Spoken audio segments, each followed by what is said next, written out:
एक बार की बात है। राहुल नाम का एक लड़का एक अनाथ आश्रम में रहता था। उसके माता पिता नहीं थे, इसीलिए वह बचपन से ही अनाथ आश्रम में रहता था। जब वो 15 साल का हो गया तो उसे अनाथ आश्रम में अच्छा नहीं लगता था, इसीलिए वो वहां से भाग गया। उसके बाद राहुल इधर उधर भटकता रहा और काफी देर बाद एक ढाबे के सामने जाकर रुक गया। उसने पूरे दिन से कुछ नहीं खाया था। ढाबे पर लोगों को खाना खाते देख उसके मुंह में पानी आने लगता है। ढाबे वाला राहुल को देख लेता है और उसके पास आता है। अरे बेटा, तुम कौन हो? तुम किसके साथ आए हो? साहब, मैं किसी के साथ नहीं आया। क्या आप मुझे काम दे सकते हो? मैं कुछ भी कर लूंगा। ढाबे वाले को राहुल पर तरस आ जाता है। वह उसे काम पर रख लेता है और सबसे पहले उसे खाने को देता है। बस तब से ही राहुल ढाबे पर लोगों को खाना और पानी पिलाने का काम करने लगा। इसके बदले ढाबे वाला उसे पैसे देता और रहने के लिए कमरा भी। राहुल जब भी किसी परिवार को साथ देखता था, उसको बहुत बुरा लगता था। वो अपने आप को बहुत अकेला महसूस करता था। राहुल भगवान को बहुत मानता था। वो रोज सुबह मंदिर जाता था।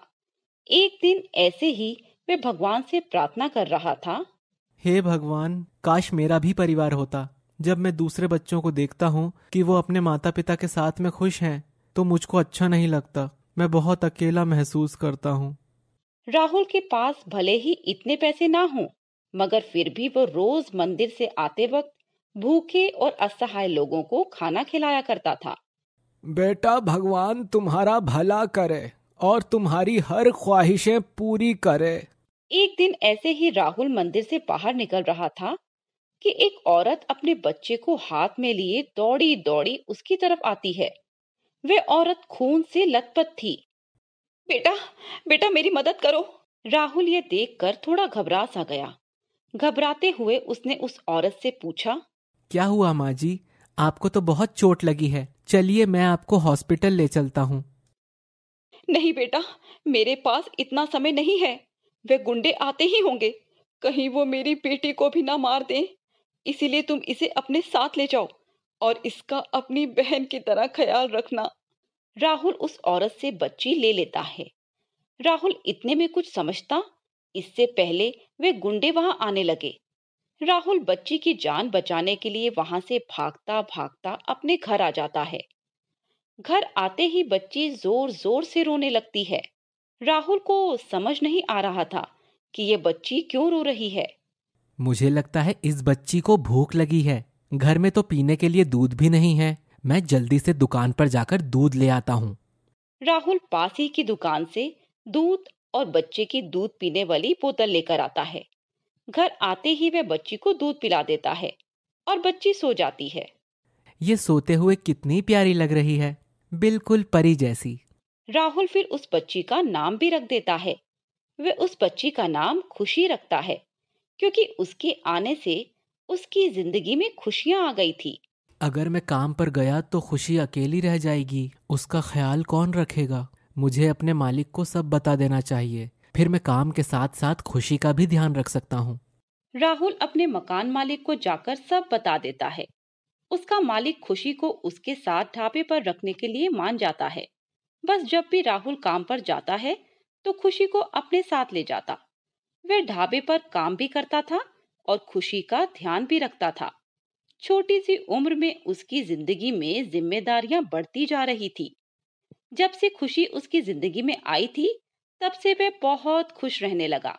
जब खुशी थोड़ी बड़ी हुई तो उसके मुंह से पहली बार भैया शब्द सुनकर राहुल के खुशी के आंसू निकल गए। भगवान, तुमने मुझे मेरे जीने का सहारा दे दिया। खुशी की देखभाल करते हुए धीरे धीरे कई साल बीत गए।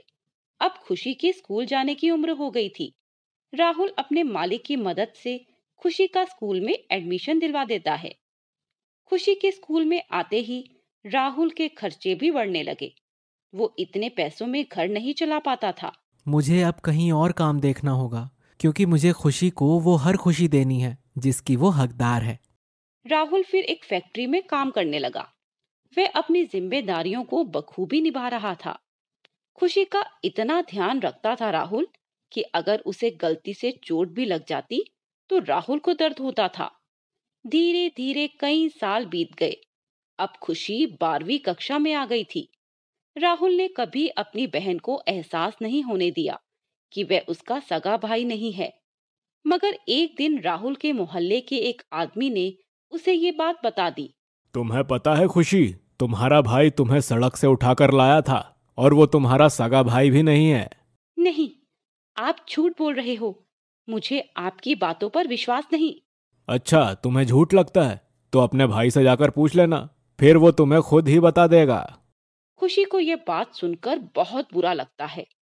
जब शाम को राहुल घर आया तो यह बात वह राहुल से पूछती है। भैया, मुझे आपसे कुछ पूछना है, क्या मैं पूछ सकती हूँ? आपको मेरी कसम है, सच सच बताना। ठीक है खुशी, पूछो। भैया, क्या मैं आपकी सगी बहन नहीं हूँ? क्या आप मुझे रास्ते से उठाकर लाए थे? राहुल ये बात सुनकर थोड़ा घबरा सा गया और उसे समझ नहीं आया कि वह अपनी बहन को क्या जवाब दे और उसे ये बात कैसे पता चली। ऊपर से उसकी बहन ने कसम भी दे दी थी। उसे मजबूरन अपनी बहन को सब बताना पड़ा। खुशी, तुम्हें पूरी बात नहीं पता। तुम्हारी माँ के पीछे गुंडे पड़े थे। गुंडों ने उन्हें मार दिया था और तुम्हारी माँ ने मरने से पहले तुम्हें मेरे हाथों में थमा दिया था और कहा था कि इसका अपनी बहन की तरह ख्याल रखना।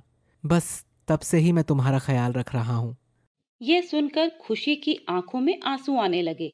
तो भैया, आपने मुझे बताया क्यों नहीं?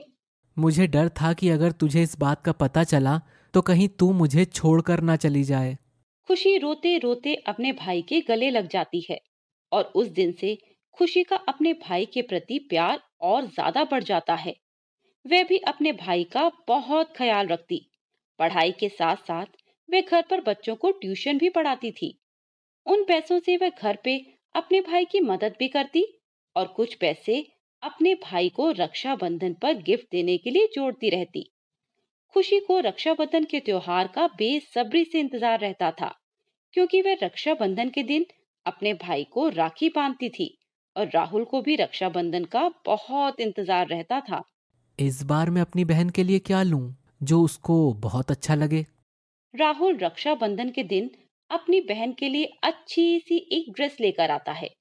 रक्षाबंधन वाले दिन खुशी अपने भाई को राखी बांधती है। अरे वाह, बेसन के लड्डू! ये तो मेरी मनपसंद मिठाई है। हाँ भैया, तभी तो मैं आपके लिए लाई हूँ। राखी बंधवाने के बाद राहुल उसे ड्रेस देता है। ड्रेस को देखकर खुशी बहुत खुश हो जाती है। थैंक यू भैया, मुझे ये ड्रेस बहुत अच्छी लगी। लो, मेरी तरफ से भी आपके लिए छोटा सा गिफ्ट। अरे खुशी, अपने भाई के लिए भी थोड़ी ना कोई कुछ लाता है। रक्षाबंधन पर तो अपने भाई से गिफ्ट लेना चाहिए। उन दोनों भाई बहनों की उनके मोहल्ले के लोग मिसालें देने लगे। भाई बहन हो तो राहुल और खुशी जैसे हों। हाँ भाई, तुमने बिल्कुल सही कहा। और राहुल तो खुशी का सगा भी नहीं था, मगर फिर भी उन दोनों में इतना प्यार देखकर बहुत अच्छा लगता है भैया। कुछ महीनों बाद खुशी की पढ़ाई पूरी हो जाती है और वो सरकारी नौकरी की तैयारी में लग जाती है। मुझे अब से अपनी बहन के लिए ज्यादा पैसे जोड़ने होंगे। मैं उसकी शादी एक बड़े से घर में कराऊंगा और उसकी शादी मैं बहुत धूमधाम से करूंगा। बस तब से राहुल अपनी बहन की शादी कराने के लिए पैसे जोड़ने लगा। एक साल बाद खुशी की तैयारी रंग लाई। उसकी सरकारी नौकरी लग जाती है। यह सुनकर उसका भाई बहुत खुश हो जाता है। मुझे पता था खुशी, तेरी मेहनत एक न एक दिन जरूर रंग लाएगी। मुझे तुझ पर गर्व है। राहुल फिर कुछ सालों बाद अपनी बहन की शादी एक बड़े से घर में करा देता है। वह उसकी शादी बहुत धूमधाम से करता है। उस दिन से राहुल थोड़ा अकेला सा पड़ गया। उसे बस रक्षाबंधन के दिन का इंतजार रहने लगा। इस बार मैं अपनी बहन को सोने के कंगन गिफ्ट करूंगा। सोने के कंगन देखकर वो बहुत खुश हो जाएगी।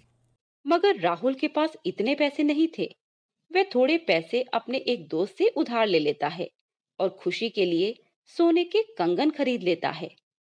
जब रक्षाबंधन का त्योहार आता है तो राहुल अपनी बहन से मिलने के लिए उसके घर जा ही रहा था कि रास्ते में उसे एक सांप ने काट लिया। सांप के काटते ही राहुल बेहोश हो गया और उसका शरीर नीला पड़ने लगा। राहुल का एक दोस्त वहीं से गुजर रहा था। वे राहुल को इस हालत में देखकर उसे हॉस्पिटल ले जाता है।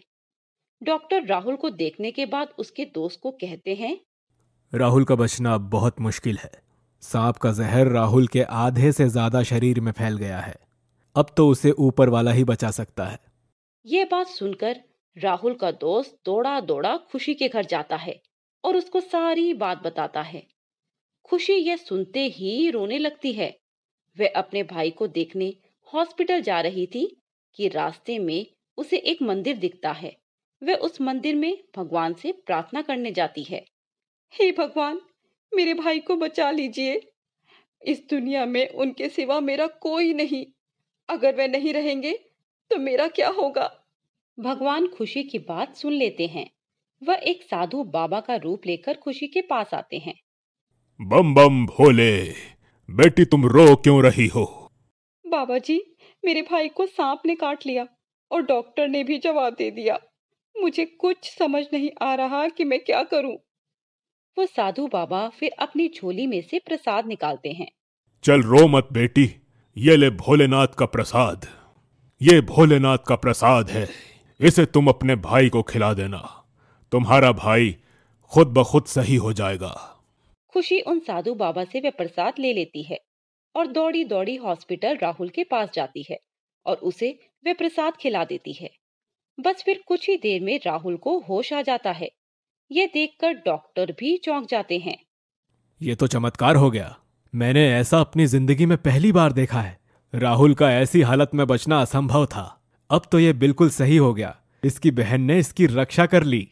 अपने भाई को होश में देखकर खुशी बहुत खुश हो जाती है। भैया, अगर आपको कुछ हो जाता तो मेरा क्या होता। अरे खुशी, जिसके पास तुम्हारी जैसी बहन हो, भला कभी उसको कुछ हो सकता है क्या? चलो अब जल्दी से मेरे हाथ में राखी बांध दो। बस फिर खुशी अपने भाई को राखी बांध देती है और राहुल अपनी बहन को सोने के कंगन गिफ्ट कर देता है। खुशी ने साबित कर दिया कि भाई ही नहीं बल्कि बहन भी अपने भाई की रक्षा करना जानती है।